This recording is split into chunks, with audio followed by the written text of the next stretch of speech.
Thank you, Pak David. Thank you, Victor, Ria, semua Reva Team. Oke, hari ini saya mau sharing tentang excellent spirit atau spirit of excellence.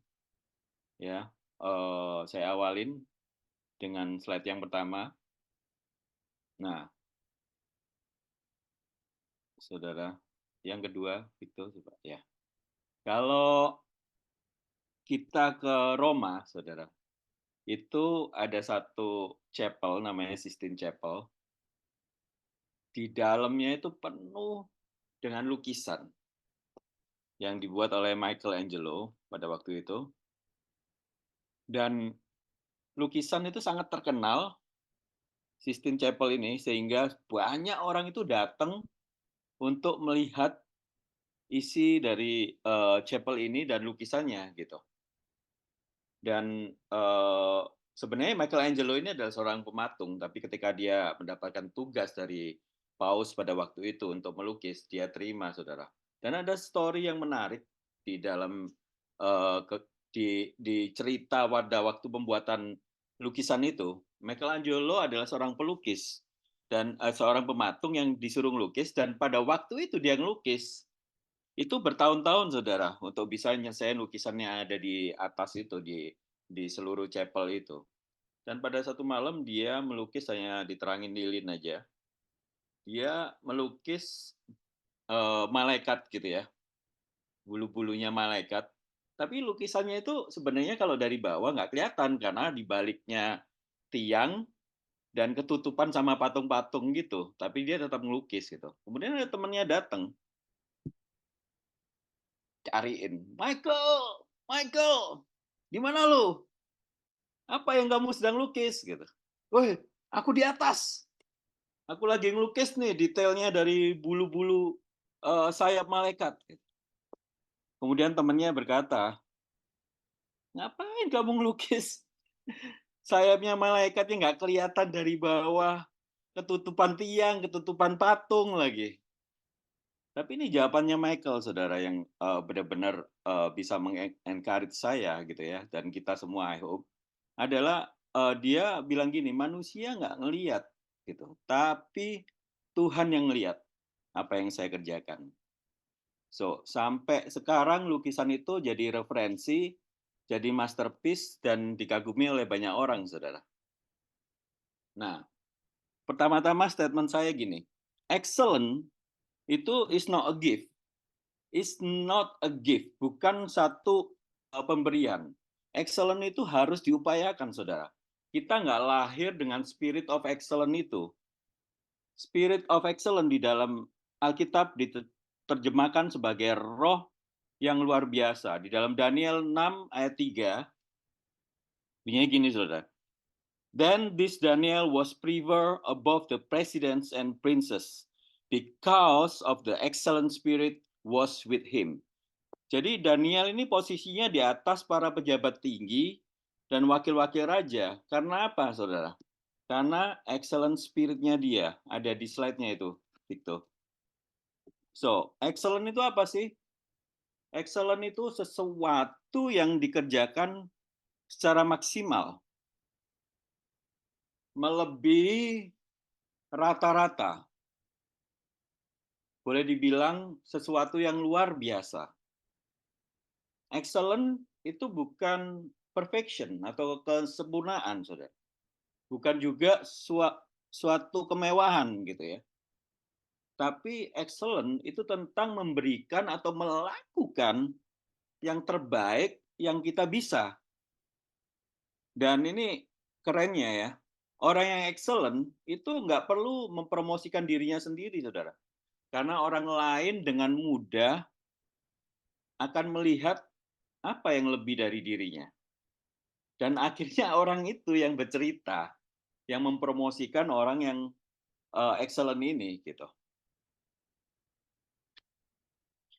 Di dalam Efesus 3 ayat 20 sampai 21, di slide-nya ada, Victor tolong, boleh.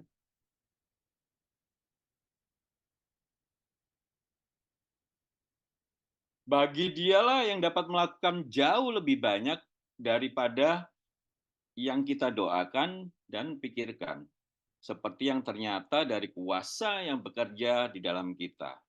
Saudara, Tuhan kita adalah Tuhan yang hidup dan excellent, karena Dia memberikan dan melakukan lebih jauh dari apa yang kita doakan dan pikirkan, saudara. Amin.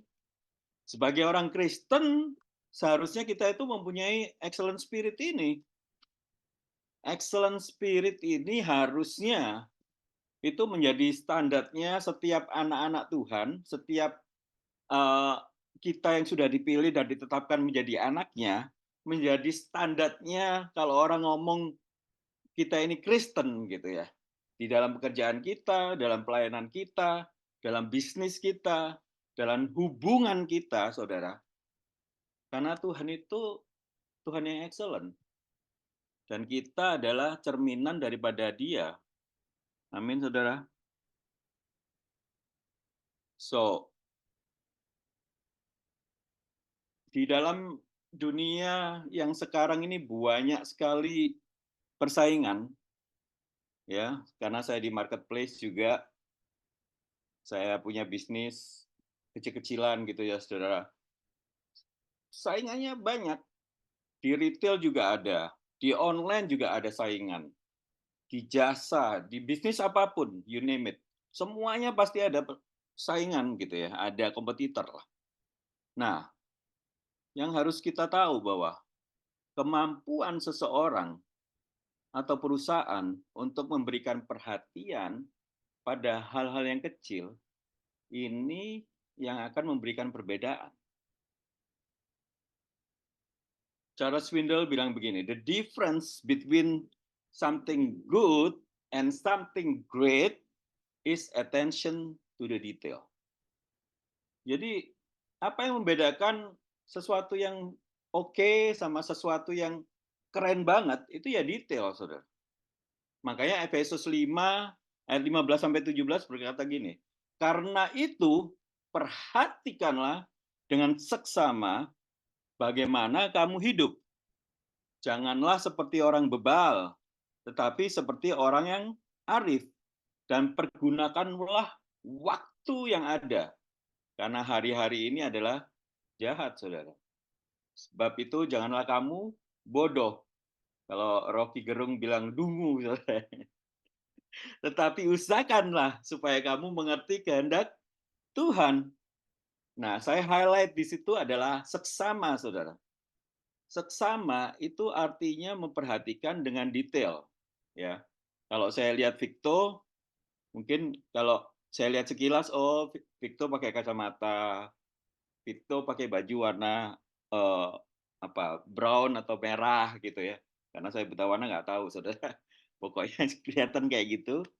So, tapi ketika saya perhatikan lebih detail lagi, kalau kita mau, itu mungkin saya bisa tahu merek kacamatanya Victo ini apa, jam yang dipakai dia apa, kemudian kalungnya warnanya apa gitu. Jadi benar-benar detail. Nah, beberapa orang itu nggak punya karakter yang detail, termasuk saya. Saya ini kalau di foto karakter, kalau saudara tahu kan ada warna merah, hijau, ungu, kuning gitu ya, atau di ISC, di personality test itu, saya ini C-nya rendah sekali, cuma satu, atau ungunya rendah. Jadi kalau kalau kalau boleh dibilang saya nggak detail gitu ya orangnya. Dan melukis detail ini siksaan buat saya, saudara. Disuruh bikin tangan gitu ya, jari-jari tangan, terus sampai detail, wah itu susah sekali buat saya, nggak nyaman gitu. Nah, saya mau kesaksian pada pandemi 3-4 tahun lalu, saya bertemu sama Pak Arifin, pastor saya di Bali. Saya tawarkan beliau untuk melukis, saya lukis potret dengan Bu Vivi dan surprisingly mereka mau gitu. Nah, karena saya juga fotografer, saya foto dulu mereka. pada waktu pemotretan, Pak Arifin itu ngeluarin baju gitu. Rick, bajunya yang mana ini? Wah, dia ngeluarin jas hitam, kemudian ngeluarin jaket buaya warna hitam gitu. Wah, dua-duanya keren sih, Pak. Tapi kalau di foto yang jaket buaya ini lebih keren tak begitu. Oh iya, aku juga setuju pakai ini. Dia setuju, senang saudara. Saya nangis karena susah sekali ngelukis dan saya udah kebayang, waduh ini gila ada corak buayanya ini pasti susah banget gitu. Dan juga Bu Vivi ngeluarin baju, Rik, yang mana? Ini kayaknya lebih bagus ya ini nih. Wah, iya Bu, yang itu Bu. Atasnya dia punya itu bunga-bunga terus nerawang. Waduh, ini gimana lukisnya? Tapi ya karena mereka suka, saya berusaha keras Saudara untuk bisa menyelesaikan lukisan itu dengan sepenuh hati. Dan dalam prosesnya saya terus update ke beliau, ke Pak Arifin. Kemudian dia juga kasih masukan dan koreksi karena sebagai orang tua pasti pingin anak-anaknya naik level kan, Saudara. Dan ketika tinggal finishing, Bu Vivi ini orangnya sangat perfeksionis dan sangat artistik. Dia ngomong, Rik, kurang ini, kurang ini, kurang ini. Waduh, ya udah Bu, gini aja. Saya selesaiin lukisannya di villa, di tempatnya Bu Vivi ya. Bu Vivi bilang mau apa nanti saya beresin gitu. Oke, akhirnya saya bawa lukisannya di villanya mereka di Ubud. Kalau saudara lihat itu yang sebelah kiri fotonya. Nah, saya beresin tuh di sana. Dia mau apa saya lukis, saya finishing lah intinya di sana. Dan ketika udah selesai, saudara, saya benar-benar ingat kata-kata beliau adalah gini, kamu lulus, kata Pak Arifin. Wow, kenapa Pak? Karena Bu Vivi ini orangnya sangat pemilih. Dia udah dikasih banyak sekali lukisan potret, tapi nggak ada yang mau dipajang. Lukisanmu ini akan kita pajang, katanya. So, dan gara-gara lukisan itu saya juga dapat beberapa orderan, saudara. Nah, kita itu harus push diri kita untuk terus belajar dan melakukan yang terbaik.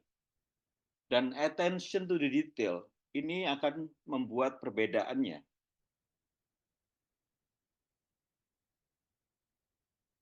Next slide. Oke.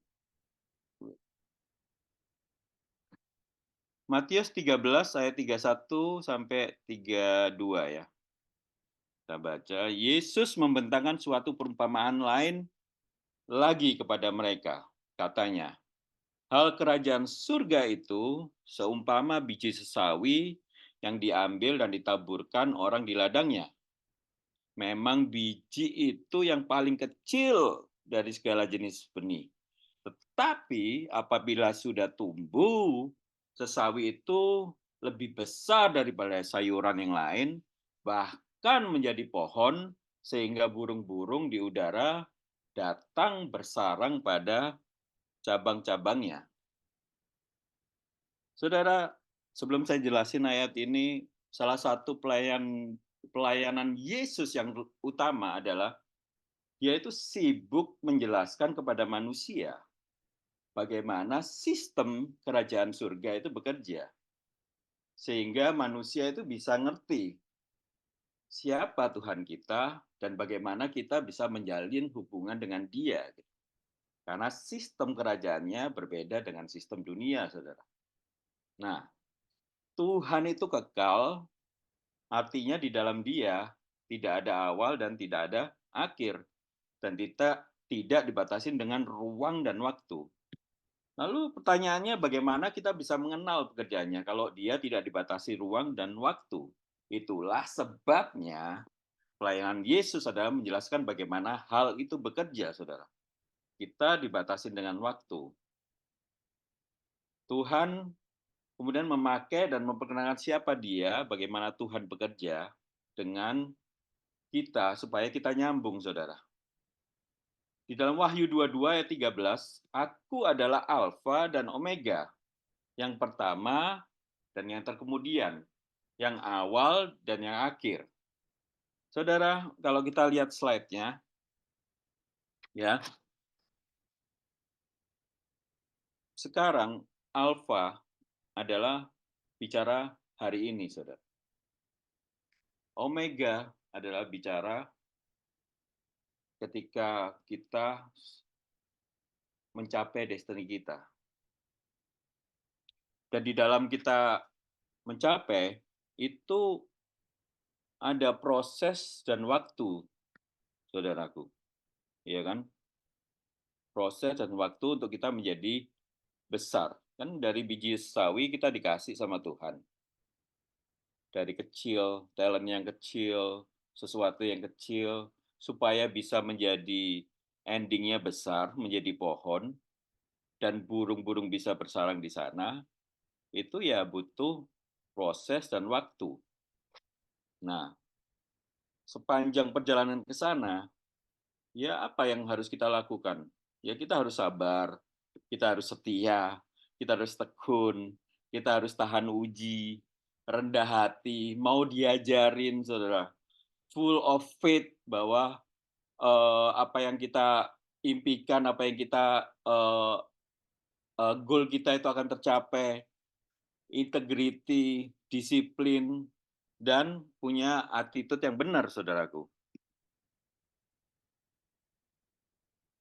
Kalau saudara ingin hidup yang besar, punya pelayanan yang besar, panggung yang besar, perusahaan yang go internasional mungkin ya, punya usaha yang jadi berkat untuk banyak orang,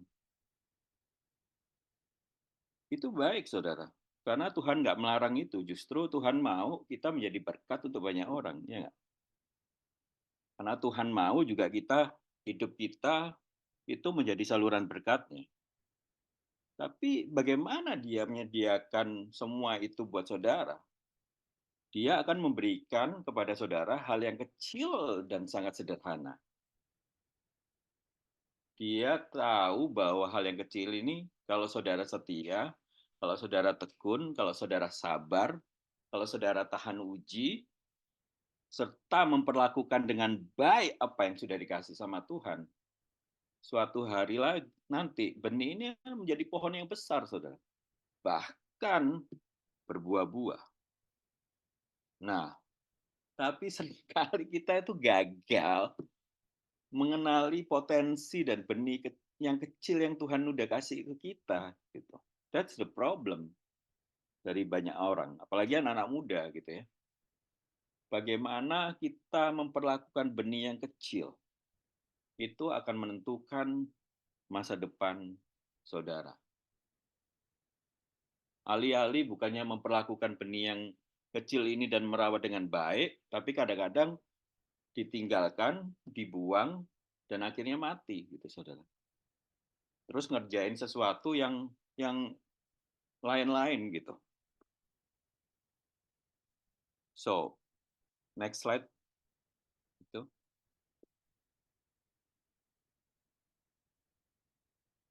Barang siapa setia dalam perkara-perkara yang kecil, dia juga setia dalam perkara-perkara yang besar. Dan barang siapa tidak benar dalam perkara-perkara kecil, dia tidak benar juga dalam perkara-perkara yang besar. Untuk sampai di akhir, kita perlu proses dan waktu. Ya nggak? Untuk sampai menjadi pohon yang besar, perlu proses dan waktu. Saya nggak tahu berapa lama, saudara. Saudara juga pasti nggak tahu berapa lama bisa jadi pohon yang besar itu. Tapi dalam prosesnya ya, semua dari kita tadi, kita harus tahu bahwa ya kita harus tekun, setia, dan sabar, dan tahan uji itu, saudara. Dan ketika Anda mengerti bahwa benih ini akan mengantar kita ke masa depan, dan saudara setia dan produktif terhadap itu, maka karakter kita yang sedang dibentuk. Sehingga ketika kita itu menjadi pohon yang besar, apa yang kita kerjakan itu menjadi besar, itu karakter kita mampu menahannya, saudara. Nggak gampang digoyangkan, nggak gampang gonjang-ganjing. Eh, kalau Pak David sering bilang itu pondasinya kuat, ya kan? Dan ada quote bunyinya gini, life is a journey. Menurut saya harusnya ada terusannya, saudara. Life is about journey and destination. Karena kalau kita ngomong is a journey aja, akhirnya muter-muter nggak karu-karuan gitu ya, nggak nyampe-nyampe ke destination-nya. Nah, tetapkan dulu, saudara, tujuannya kemana dan nikmati prosesnya. Along the way ke sana itu ya pasti ada struggling-nya. Tapi kita tahu bahwa dengan Tuhan, dengan Bapa, itu kita akan bisa menanggung segala perkara. Apapun yang ada di tangan saudara sekarang ini, setia dengan itu. Setia dengan hal yang kecil, mungkin yang masih kecil yang sudah dikasih Tuhan sama kita. Dan kalau Anda terlalu besar untuk perkara yang kecil, maka saudara juga terlalu kecil untuk perkara-perkara yang besar. Saya ulangin, kalau saudara terlalu besar untuk perkara-perkara yang kecil, maka saudara juga terlalu kecil untuk perkara-perkara besar yang Tuhan siapkan untuk saudara. Seperti tadi dibilang sama Pak David, bahwa ketika saya mengawali saya jadi pelukis itu, saudara, 7 tahun yang lalu saya dapat mimpi, terus kemudian saya uh, mulai ngelukis, biarpun saya buta warna, dan dan dan mulai meresponi setiap apa yang Tuhan mau. Padahal saya merasa saya nggak bisa ngelukis, akhirnya saya harus ngelukis gitu, saudara. Tapi saya percaya bahwa apa benih yang Tuhan udah kasih pada waktu saya kecil itu, sebenarnya saya udah suka gambar-gambar gitu ya. Tapi karena ada teman baik saya yang waktu dia gambar itu jago banget, jadinya saya tuh minder. Saya merasa bahwa, oh saya nggak punya talent. Oh iya, saya nggak mungkin lah saya bisa ngelukis gitu. Jadi iblis itu udah mencuri dari saya kecil, saudara. Kemudian setelah saya meresponi, mulai ngelukis, saudara, itu benar-benar Tuhan kasih visi gitu ya, untuk melakukan ministry through prophetic art gitu. Dan saya dikuatkan sama dari Tuhan gitu, bahwa ketika saya ngerasa saya nggak bisa ngelukis, saya juga buta warna, Tuhan bilang, dalam kelemahanmu kuasaku sempurna. Oh ya udah, akhirnya saya terus melukis, saudara. Nah, ketika udah mulai melukis, saya minta Tuhan, akhirnya Tuhan kasih visi itu kan, ministry through prophetic art. Gimana caranya, Tuhan? Ya, pokoknya kamu gambar aja gitu. Apa yang di hati yang aku kasih di hatimu, kamu gambar aja. Akhirnya saya bikin gambar, jadi satu card gitu, jadi satu installation. Kemudian gimana cara nyebarnya? Dengan saya bikin carrot card namanya. Bukan tarot card ya, carrot card, karena gambarnya carrot. Dan setelah jadi, itu benar-benar jadi berkat, saudara. Tiap kita ketemu teman, tiap ketemu orang, kita kasih as a gift, terus kita bisa doain dia, kita bisa jadi salurannya Tuhan untuk bicara dengan mereka. Pelayanan kita itu berkembang akhirnya di situ. Dan Carrot Card ini akhirnya sampai ke Jakarta, sampai ke Filipina, kemudian dipakai juga untuk unlimited worship-nya Frankie Kuncoro, dan sebagainya, saudara. Akhirnya benar-benar kayak kayak Tuhan itu bukain bahwa ini bukan sesuatu yang biasa-biasa gitu ya. Bukan sesuatu yang biasa-biasa, dan saya ngerasa bahwa ketika kita itu berespon dengan apa yang Tuhan kasih, dari benih yang kecil itu pasti satu saat itu akan menjadi gede gitu ya. Jadi pohon. Amin, saudara. Dan sekarang ini saya lagi membuat galeri, saudara, di Bali, kafe dan galeri. Kita kasih nama 5 yang artinya Grace, di GWK tempatnya. Dan nanti di sana itu saya akan majang beberapa lukisan saya. Kemudian kita akan bikin namanya healing room. Jadi art terapi lah. Art terapinya itu ya gambarnya di dalamnya pasti prophetic painting gitu. Dan kita akan ministry juga di sana. Gitu. So, saya nggak tahu Tuhan akan bawa kemana apa yang Dia udah kasih dari benih yang kecil ini.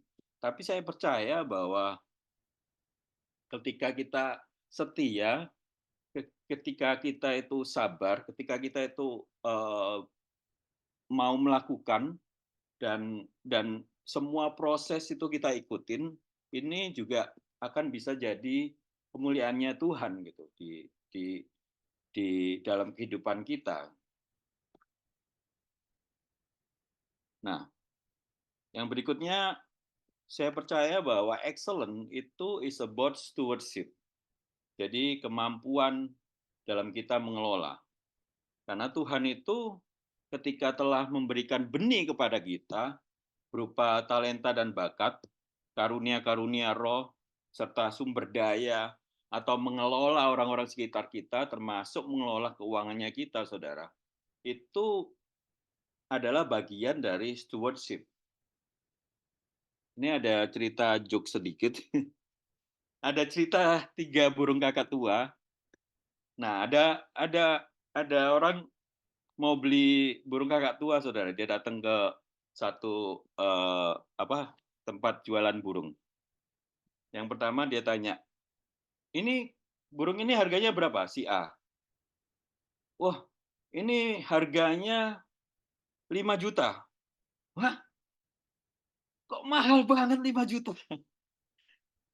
Oh, jangan salah, burung ini bisa ngetik di komputer gitu. Oh, gitu ya. Oke, oke, oke. Terus kalau yang burung B ini harganya berapa? Oh, burung B ini lebih mahal, 10 juta. Terus bisanya apa dia? Dia bisa coding, katanya. Keren sekali. Bisa coding. Oh, iya, iya, iya. Oh, hebat ya. Nah, kalau burung yang C ini, burung yang C ini harganya 20 juta. Waduh, kok tambah mahal? Emang bisanya apa? Saya juga nggak tahu sih bisanya apa. Cuman yang A sama B ini selalu nyebut dia bos. Karena yang bos ini biasanya lebih mahal, saudara. Yang bisa punya kemampuan spesifik orangnya pasti harganya lebih mahal gitu ya. Nah, tanggung jawab kita itu adalah melipat gandakan dan memaksimalkan apa yang Tuhan kasih sama kita, ya kan? Di dalam Genesis 1 dia bilang, be fruitful and multiply. Tuhan suka dan mau kita mengelola dengan baik, saudara. Sehingga itu akan menjadi cerita kemuliaannya Tuhan di dalam hidup saudara dan saya nantinya. Semua purpose hidupnya kita ini, saudara, in the end adalah cuma satu aja di 1 Korintus 10:31, yaitu lakukanlah semuanya itu untuk kemuliaan Allah. Ya enggak? Kolose 3:23. Apapun yang kamu perbuat, perbuatlah dengan segenap hatimu, seperti untuk Tuhan dan bukan untuk siapa, saudara? Untuk manusia.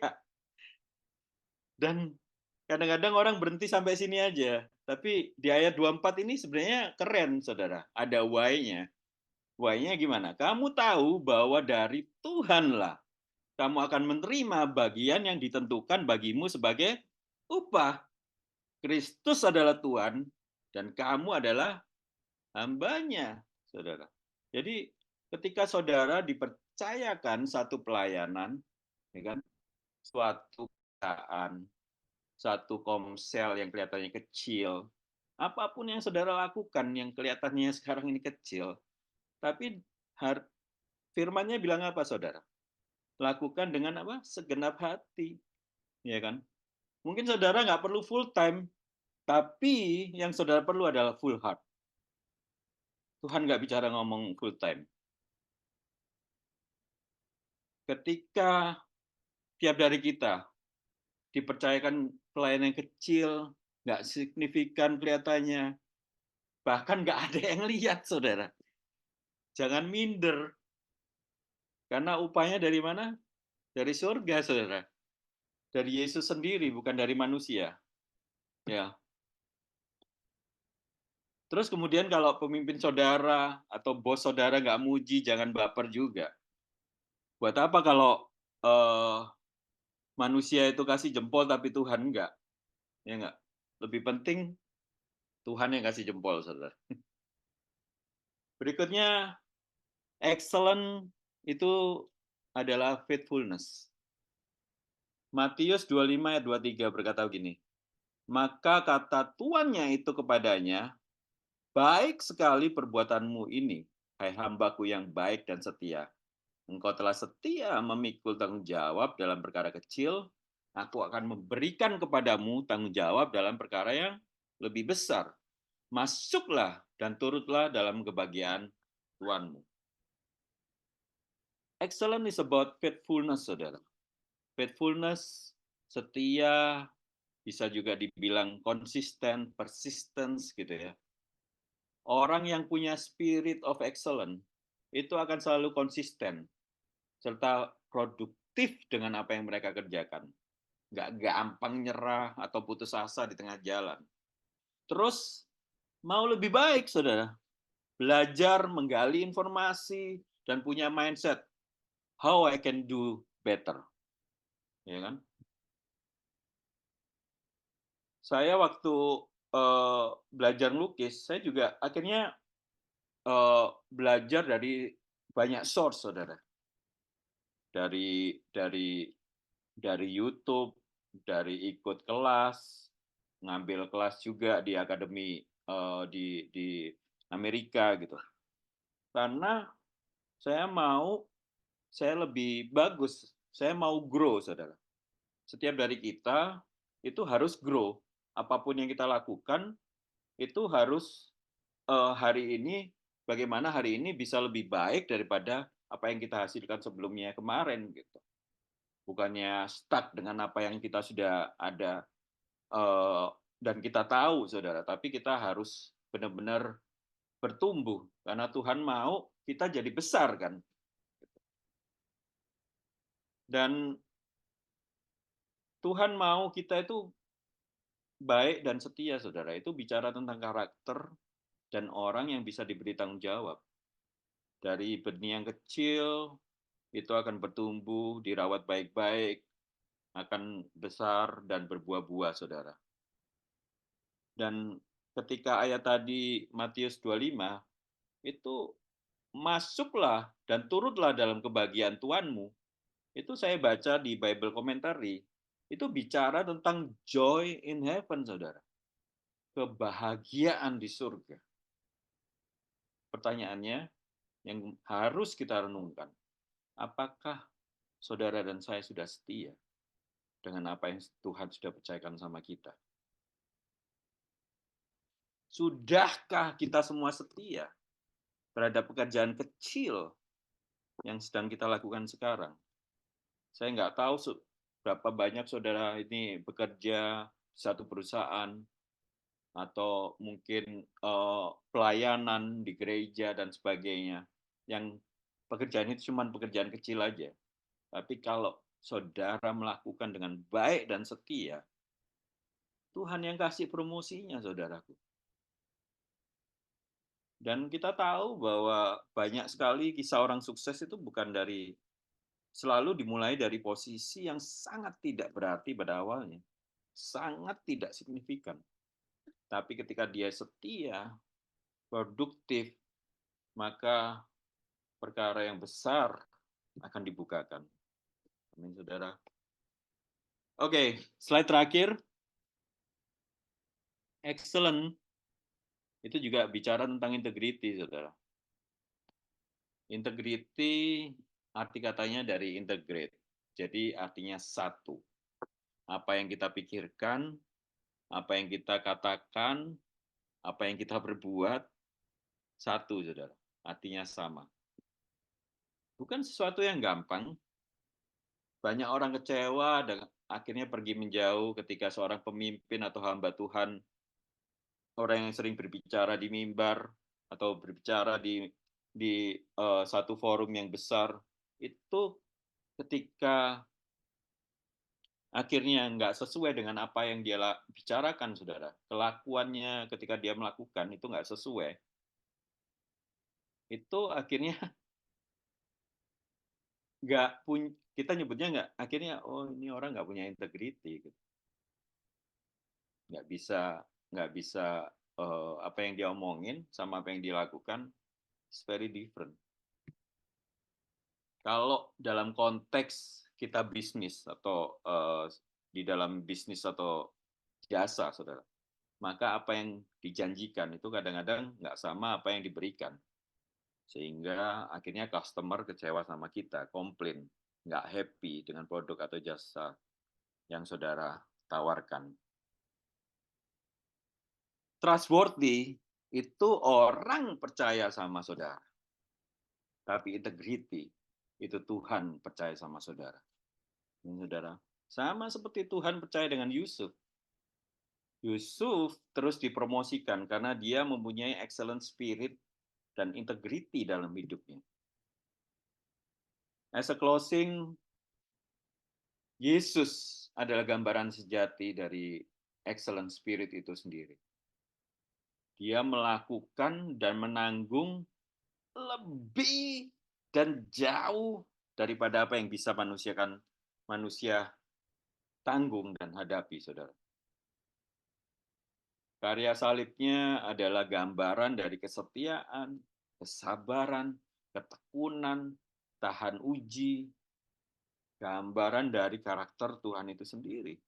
Sampai pada akhirnya dia bilang, Tetelestai, it is finished. Dan apa yang dia lakukan itu, saudara, itu membebaskan kita, mengampuni kita, dan menyembuhkan kita untuk selamanya. Mari saudara, setiap kita mempunyai spirit of excellence dan menjadikan itu standar di dalam attitude kita, di dalam kita mengerjakan apapun yang kita lakukan. Dan akhirnya saudara nggak perlu mengejar apa yang sebenarnya bisa datang sendiri, saudara. Saudara nggak perlu ngejar jabatan, promosi, materi, ketenaran, karena itu otomatis datang sendiri ketika kita punya excellent spirit ini, saudara. Dan saya percaya setiap dari kita, Tuhan udah kasih benihnya. Talenta itu ada dalam kita. Nah, tinggal dari kita. Kita mau setia, kita mau multiplikasi apa yang Tuhan udah kasih, atau kita bingung dengan hidupnya kita, saudara. Malam hari ini saya mau akhiri dengan setiap dari kita, saudara. Nanti kita merenung dan tahu bahwa setiap dari kita harus punya spirit of excellence ini. Untuk kita bisa mencapai apa yang Tuhan udah tetapkan, destiny di dalam hidup daripada saudara dan saya. Bahkan mungkin kalau saudara belum tahu tentang apa sih benih biji sesawi yang Tuhan mau, yang Tuhan taruh dalam hidup saya. Malam ini saya berdoa saudara, untuk saudara dibukakan, unveil, Roh Kudus akan bukakan untuk setiap saudara apa yang Tuhan sudah titipkan kepada saudara. Tuhan sudah taruh di dalam hidup saudara. Saudara rawat dan saudara besarkan sehingga itu nanti menjadi kemuliaan daripada surga itu sendiri. Terima kasih. Itu aja yang saya sampaikan, Pak David.